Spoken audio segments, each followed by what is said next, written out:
Welcome to MarketPlay, the marketing podcast where we chat with small business owners and entrepreneurs all about what they do and how they got to where they are. I'm your host, Meryl Hathaway, and we're brought to you by Two Trees PPC out of Sacramento, California. So sit back and listen to our conversation as we chat all about business, and welcome to MarketPlay. Hello, I'm Meryl Hathaway, and today our guest is Augie Johnston, CEO of VidChops, assisting video creators, influencers, and digital marketers by carrying out the hard work of editing their videos. A California native and former NCAA Division II basketball player turned professional European basketball player, Augie has always had a vision of entrepreneurship. Now, with VidChops, he helps clients to focus more on the content side of their productions to therefore help them create more videos and better ones for their channels and brands while taking on the editing process that would otherwise hold them back from their full potential. I am delighted to welcome Augie to the show this morning. Hello, sir. Hello. Thanks for the intro and thanks for having me. Absolutely. So happy to have you. Let's jump right into our first segment of the show. So this is called Getting to Know You. And I'm just going to ask you a series of this or that questions. So feel free not to think too hard. Just jump right in with your first instinct response. Okay? Sounds good. Okay, here we go. Number one, tablet or laptop? Laptop, and just give me the best MacBook Pro you have. Right? That's what I use. I have to say, I'm actually very partial. I'm working on a MacBook Air, which I also really like, but yeah, I geek out on Macs. I can't help it. Same here. Whatever the best MacBook Pro on the market is what I want because it's mobile and it's just a great computer. Yeah. Okay, coffee or tea? Coffee, and I am definitely like most people in this world that drink a lot of coffee. I'm a two cup a day guy. That's my limit. 2 cup a day. Do you have like a cutoff time? I like asking people that sometimes because I hear noon is a good like healthy cutoff time to go to bed before 10 p.m. But some people drink into the afternoon. Yeah, 2 p.m. I always have my morning one, and then I have a 2 p.m. because I heard that it lasts about 8 hours, and so like you said, 10 p.m. is the time where I want to go to sleep. So yeah, 2 o'clock.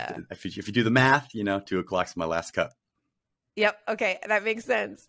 All right. Instagram or TikTok?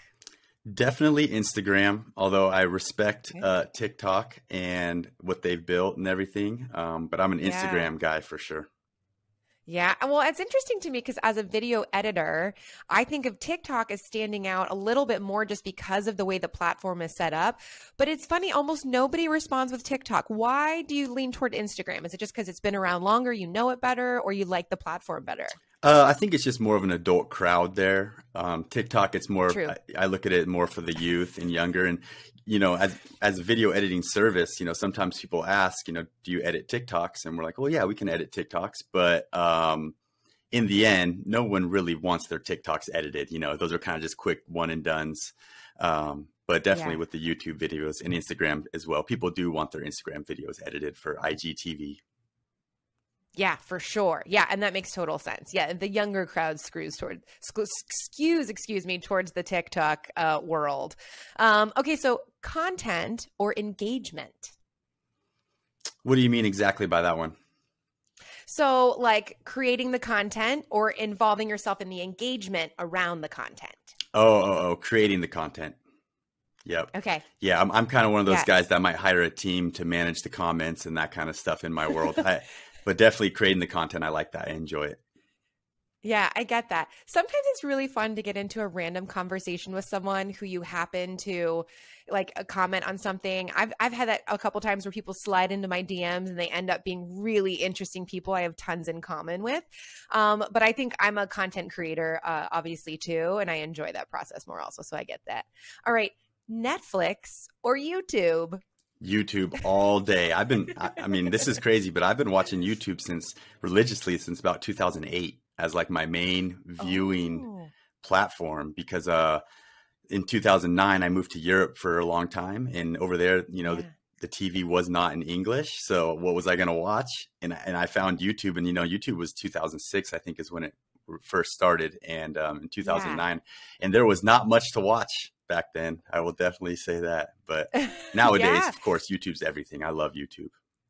there's so much on there now. It's like, and we'll get into that obviously in our interview, but it's so fascinating to me because a lot of people respond to this question and they say Netflix for relaxing, watching something that's narrative, but YouTube is always the answer for wanting to learn something or look up information or tutorials, like that kind of thing.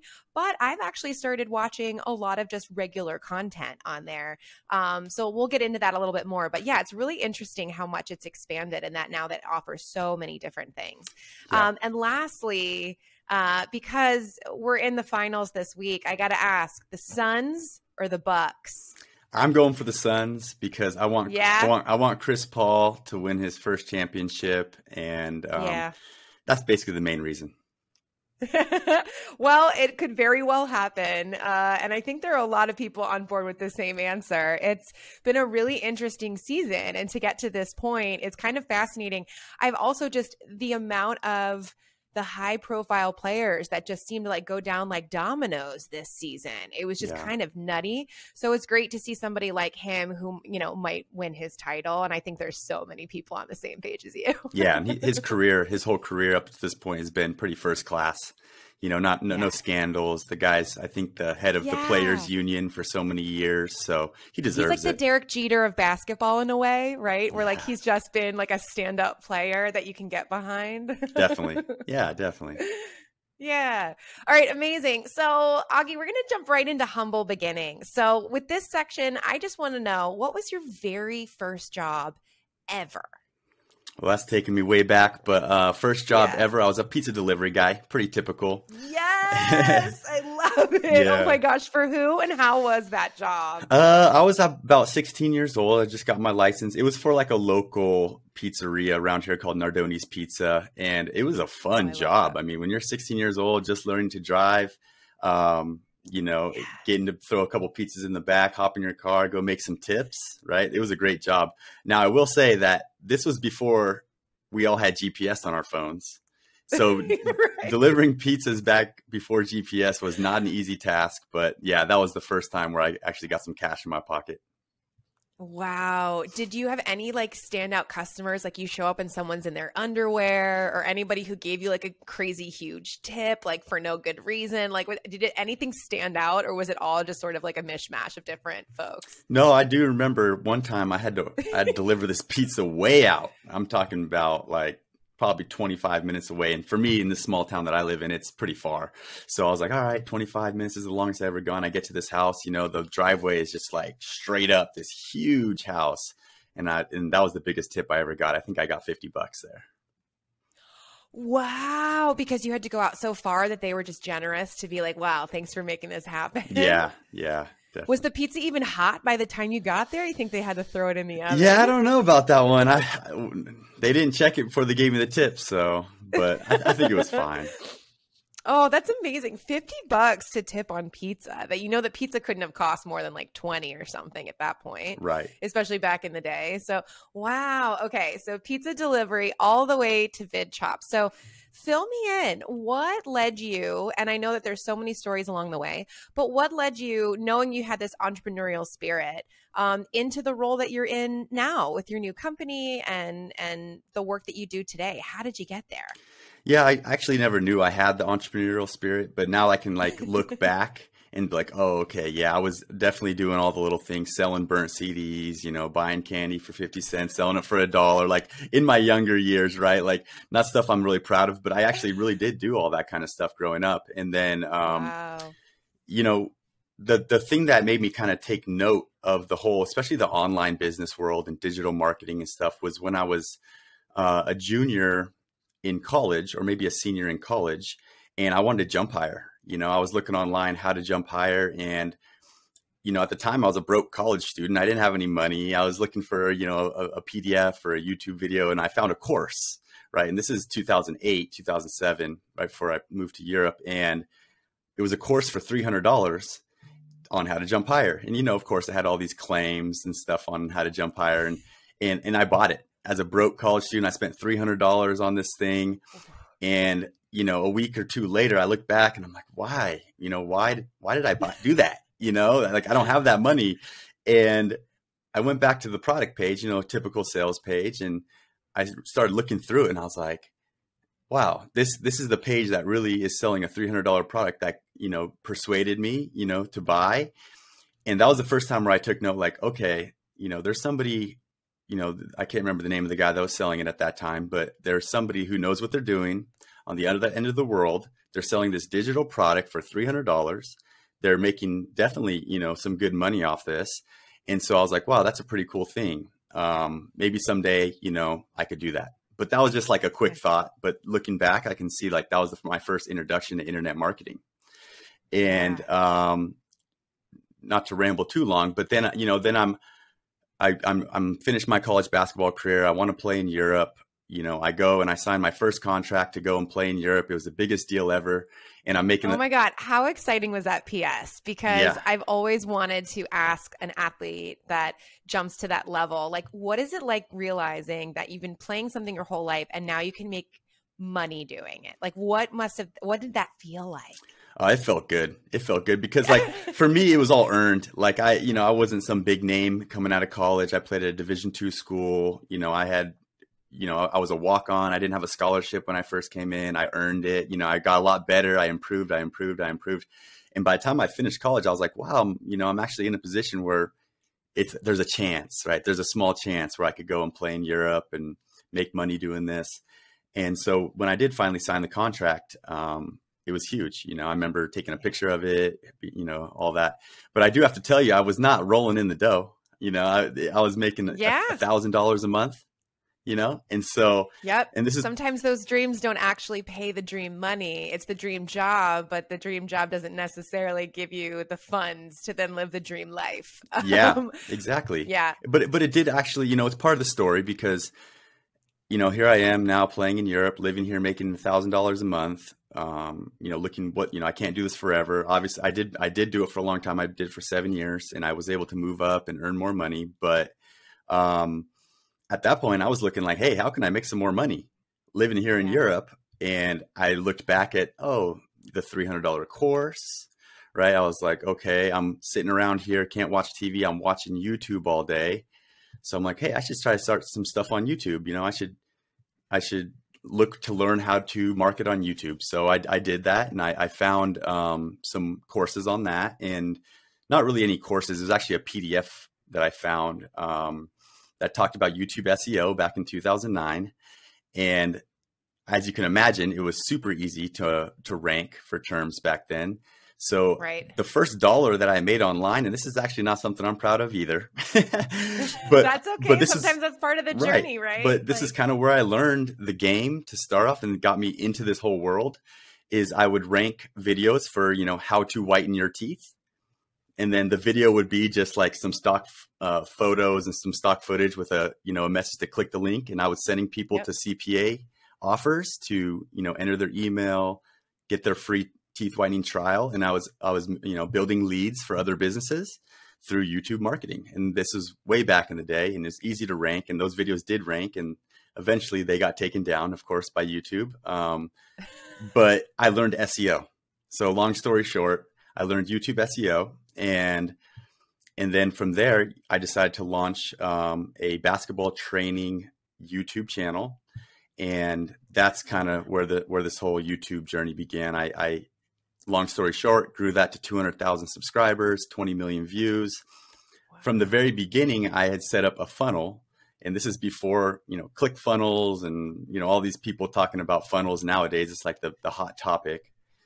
Yeah. But back then I'd set up a funnel. I created a lead magnet, a free workout, an opt-in form. Every single video I sent, hey, if you like today's video, then you're going to love the workout, the complete workout. It's free. Click the link in the description. Head on over, get your workout, build the lead. And then I learned email marketing and developed 11 products. I sold courses of my own. I sold physical products. And that basically was my first pretty much success. We launched camps in the summers when I'd come home from playing in Europe. We would do camps. And the crazy part was that although I did put a lot of effort into it, building websites and doing all that kind of stuff when I was in Europe, we would really just only record all the videos in the summer when I'd come back from Europe. My wife and I would go to the gym at 5 in the morning. We would shoot YouTube videos. We would shoot product videos. and then I would just release them throughout the year in Europe. Wow. What were some of the products that you came up with? Because they were all things that you created yourself or developed yourself? Yeah. I mean, they mostly were courses, digital products. Okay. You know, how to shoot better, the 12-week training program on how to shoot, ball handling program. I partnered with some guys to do a vertical leap program, just like I had purchased. And then the physical products were like a weighted basketball. It's called a heavy ball that you can train with. I created one of those. We created like a speed rope. And, you know, these are all, I'm not sure if you're familiar with Alibaba or AliExpress. Oh, yeah. Okay. Yes. Yeah, you're deep in the game too then. All right. Yeah, no, I know it. I know it. Yeah. So, you know, that was a huge learning experience there too. You know, ordering, you know, 500 basketballs, having them shipped in. Oh no, there's a fee to lift the gate. It's $1,000. Oh, there's a fee for this. Oh, there's a fee for that. Yeah. It's like an Airbnb cleaning fee. They just keep adding on. Like you Yeah. think you know what your nightly rate is, and then you go to check out and it's like, also though, and you're like, wait a minute, how much is this going to end up being? Yeah. No, so what I think is really interesting is so many people work really hard on creating these digital programs now because it's a way also of creating almost passive income, right? Where you can create and like work really hard to build this thing, but then once it exists, it can just live up there and then people can buy it whenever. So what were some of the ways that you approached creating those programs that then you could put out there? And in addition to that question, I'm going to stack it a little bit. How long did it take to develop those programs before you were able to actually put them online for purchase? Yeah, it was easy to come up with the ideas, just due to the fact that I was one of my customers, right? I mean, I already told you a story. I literally was a customer. And so coming up with the ideas, I knew that, you know, I could look at my YouTube comments and say, hey, we want more shooting videos. We want more, you know, whatever they really wanted. I could see. So people were engaging you there. Oh, yeah, totally. I mean, the YouTube stuff, you know, I didn't officially launch that channel probably until maybe 2011, maybe 2012. So it was still early. So you know, I was one of the first. Nowadays, there's a ton of basketball training stuff you can get on there. But, you know, at that point, there was maybe 4 or 5 people. So I was getting a ton of engagement and I was, you know, interacting with them, asking them what they wanted. And, you know, I had a few videos online of me doing, like, I was like my skill set in basketball was basically just shooting. Not a great dribbler, not a great jumper, but I could shoot. So that was the first product that I released because I felt like I had some expertise there. And as far as the time frame, how long did it take me to launch them? Not that long. Like I said, we would go in the summer. We would shoot the videos. I think the first program had about 40 videos, which is a lot, but, yeah, that's a lot. Yeah, it's a lot, but you know, we would shoot 15 videos in a day. You know, I was in shape back then. I could, you know, and the funny thing is too, we would shoot these videos and like, oh, you can't show a miss. No, if I missed a shot in one of these demonstrations, oh no, we got to redo that. You know? Yeah, that sounds like it could get really complicated. Like if you have a shooting day set aside and you happen to be off on that shooting day, like that's a problem.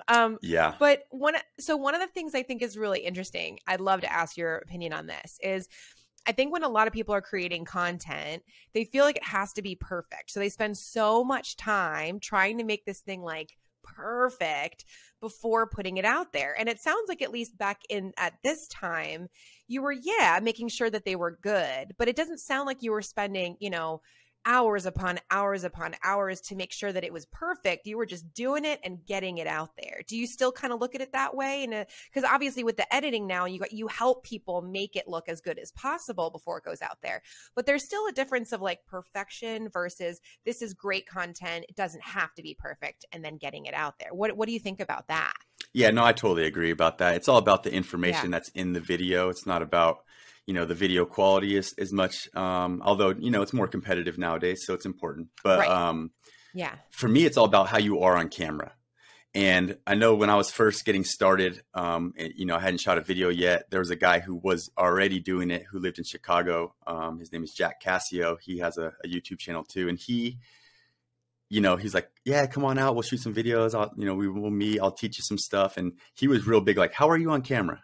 How are you on camera though? And like, you know, before you fly out, I'd like to see a quick video, because that's what you can't be. Is you can't just be, you know, just hi, welcome to my channel. Like you have to like one thing that we teach is double your energy. Like when the camera's rolling, like you got to put on a face a little bit, you have to. Yeah. And so I think that's the important part. Whether you're using your phone or a DSLR camera, it doesn't matter so much. But if you can connect, person to person, then it helps a lot. Yeah, definitely. So all that being said, I feel like an obvious question I have to ask is, what did you feel like you took from your years of being a basketball player and the way that you honed all of your skills and worked really hard to develop that? How have you taken something from that part of your career into this entrepreneurship phase? Yeah, I mean, I already mentioned that I worked really hard in college and stuff, and right. That's just kind of, and now I'm a coach. I'm a varsity basketball coach here.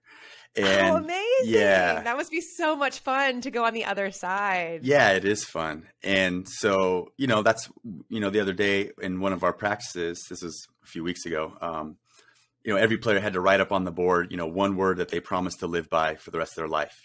Mine was work ethic, and, theirs was all over the place, perseverance, fun, love, was even one of them. But and some was work ethic as well. And so that's just one word that I live by. And technically, Augie, it's 2 words. It's one concept, but it's 2 words. So you cheated. Yeah. And you weren't the first person to say that. They definitely told me that too. I had to call you out on it. I know. I'm like, well, it's just one idea then, but right. Either way, I'm just messing with you. But yeah. Yeah. I think it transfers though, I think it does transfer from, basketball to work or whatever. And that's part of the reason sports are so important is, you go through that adversity, you win, you lose, you're pushed to your limits. The other quote that we live by is, how you do anything is how you do everything. So when it comes to school or basketball, because you have so many kids, are just all about basketball, but they're not about school. But that's, it's like, no, man, how you do anything is how you do everything. So relationships too. I mean, you learn so much about relationships playing sports. Also, I played soccer for years and years and years, and it really teaches you that, you don't always have to be the one to score the goal or to save the goal or have the breakout play. If you can get that ball to somebody else and they can make something happen for the team, it feels just as good. And I feel like when you learn that, you learn how to like be supportive as a friend, as a partner, all those different things. It's really amazing how it translates in so many different ways. So what's one thing that you feel like you wish you had known before about being an entrepreneur that you would want to share with people who are on their journey now? I guess the thing that I would share with them is just that there's going to be ups and downs, and you can't, you can't get upset when everything's down. And I mean, obviously with COVID and everything, everyone's experienced that. And I mean, it hit us at VidChops too, where we lost a bunch of clients right when COVID hit. But, you got to understand, and you can't get too high either when everything's going your way, because they will happen where all of a sudden you get an affiliate deal that goes through, or you go on a big podcast, right? And all of a sudden everything's looking good. And it doesn't last forever. You have to continue working and stuff. So I think you just got to approach it like it's a job. You can't approach it like especially with YouTube, right? People want to do it kind of like it's a hobby. They're going to upload a video here and then 6 months later do another one. And then you won't see growth doing that. You need to really, have a schedule, have a content calendar, get your video topics, get your studio set up, and treat it like a business. So speaking of which, how do you feel like it helps people to create content for YouTube? Because some people might say, well, when you started YouTube, it made so much sense to do it then, right? You're getting in on the ground up. You're the first one doing certain things. And now, so many people are creating content. But how do you feel like it still can actively help people and businesses by creating content and putting it on YouTube? Oh, there's so many ways. If the only thing that's really changed with YouTube is that you have to actually make good content. Like before, like I said, back in those days, like you could rank, if your content was decent, you get promoted. But the YouTube algorithm is the best algorithm because it really does filter. It really does show your content to people that are interested in your content.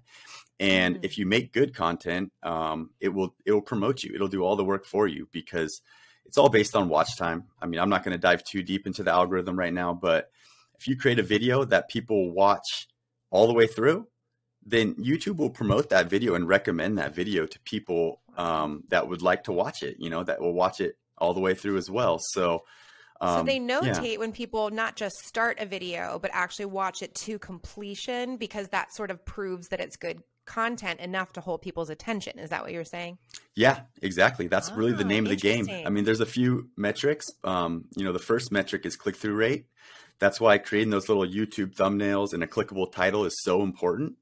You want to have a high click-through rate, and some people are getting, 10% click-through rates on YouTube, which is, super high in the banner ad world, right? When you throw a banner ad on a website, you're not going to get a 5% click-through, but with YouTube, because they promote it to the people that want to watch it, you do get high click-through rates. So that's the first thing you want to nail down, is a good thumbnail, a good title. And then from there, it's basically just the watch time. It's people watching it all the way through. We'll get your video ranked for what search term you want it to rank for. It'll get it promoted through the homepage or suggested. And that's really the name of the game. The problem is that most people give up too early, because it does take time. And, I've heard this from a few different experts, is that, really it takes about 33 videos before you can even get any kind of idea of what kind of content you should create, because you can look back and be like, okay, out of these 33, this topic here, how to do a crossover, took off. This topic here, how to improve your shooting form, took off. Okay, I'm going to make more crossover and more shooting videos, and my channel will then grow. That's so interesting. I've never heard that, and 33 seems like such a random number, but I guess it does make sense, because it's giving it plenty of time to really breathe and figure out where you're going right, what, the length of time, all of those different aspects of your videos that then you could adjust, and quality, and trying different things out. So what are some of the best ways to grow and monetize on YouTube? Because I think that's one of the biggest things people wonder now. I remember hearing a while back that the monetization had gone down for a lot of people, and that things had shifted. So what's some of the tips that you might give people now in order to grow and monetize? Yeah, I mean, the monetization part is, as far as YouTube ads go, it's AdSense, right? AdSense, yeah.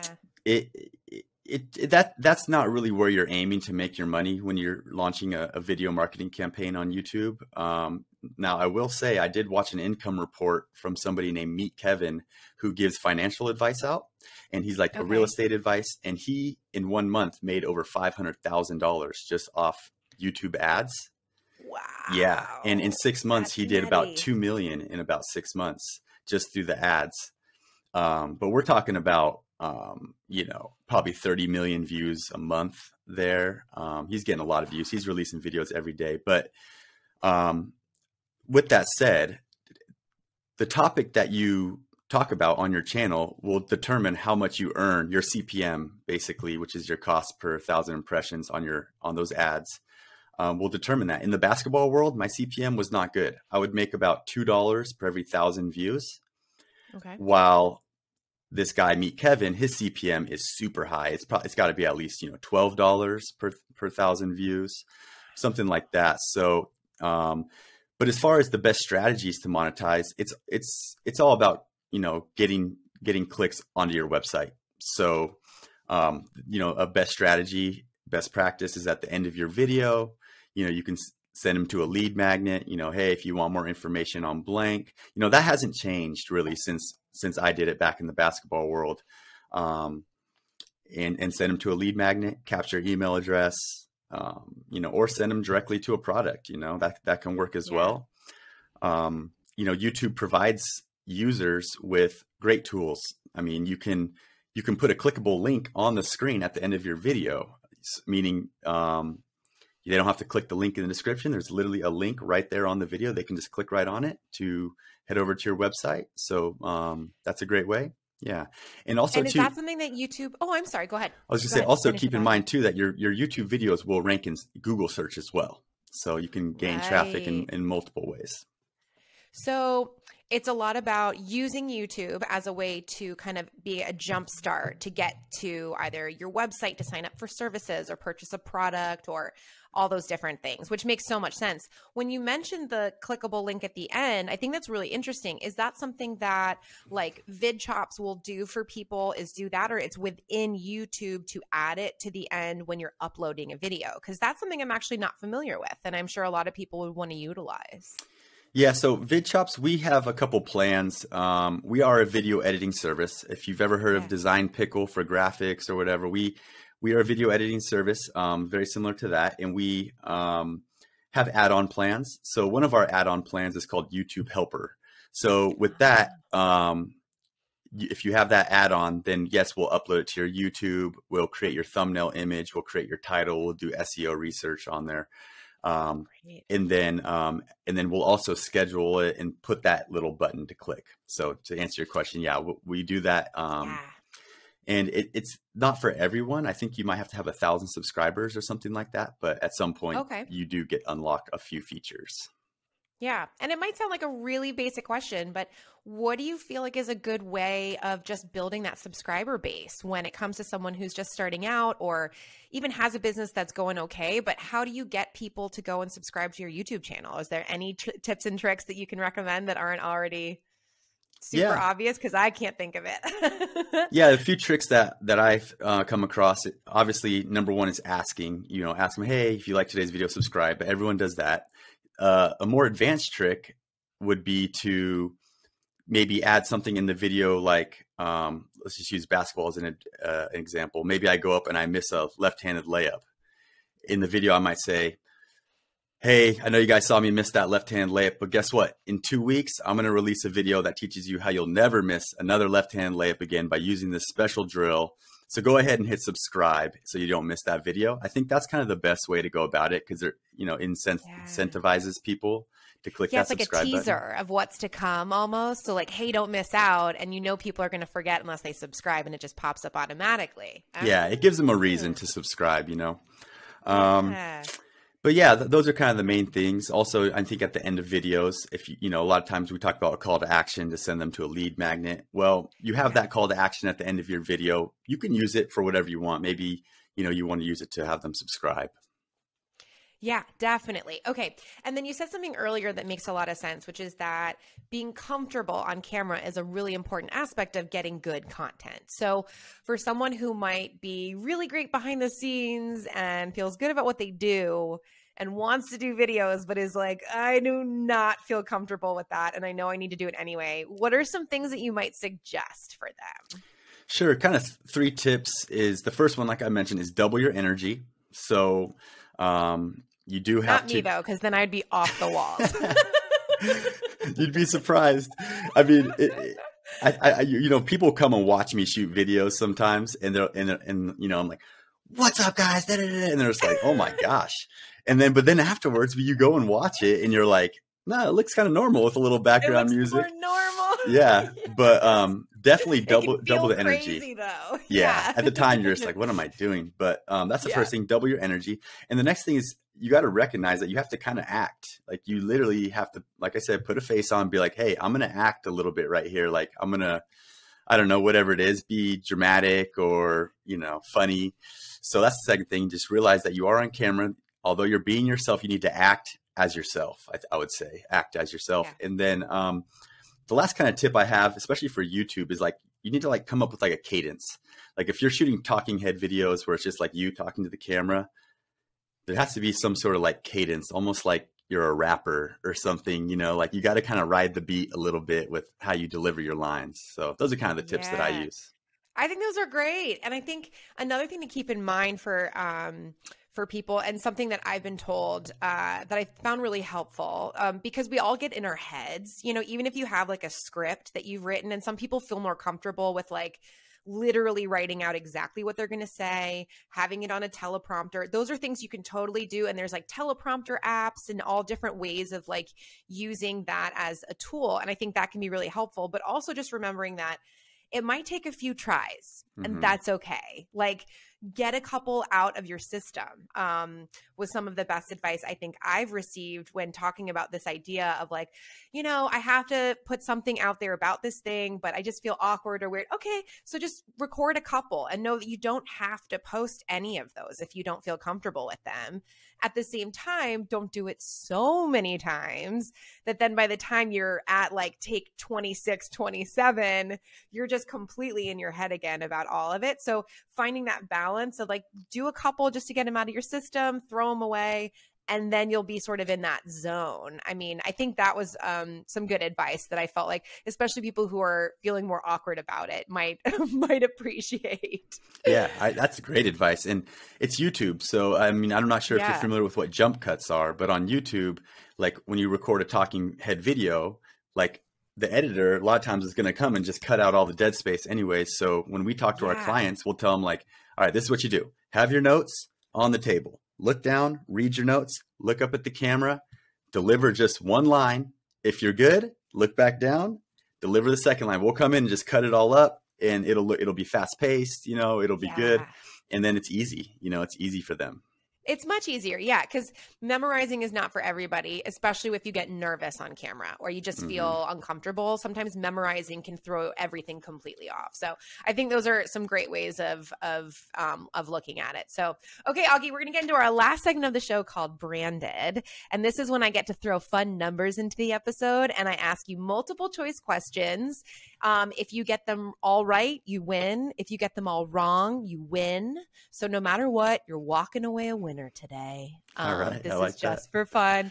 And these are all questions that I found just about YouTube to see what your YouTube numerical knowledge is. So we'll see how you do. You ready? Let's do it. Yeah. Okay. All right. First question. There's 3.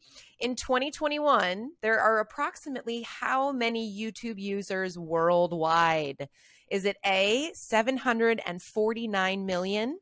Is it B, 1.86 billion? Or is it C, 493.8 million? Oh, B, something with a billion at the end. Yep, it's 1.86 billion, and it's estimated to grow to 2.1 billion in 2022. So it's like it is still growing like crazy. Yeah. And I found it fascinating that it was that many people. One thing we'll see in the future too is like YouTube will probably take over Netflix. I mean, they already have their own originals and all that kind of stuff too. So that's coming.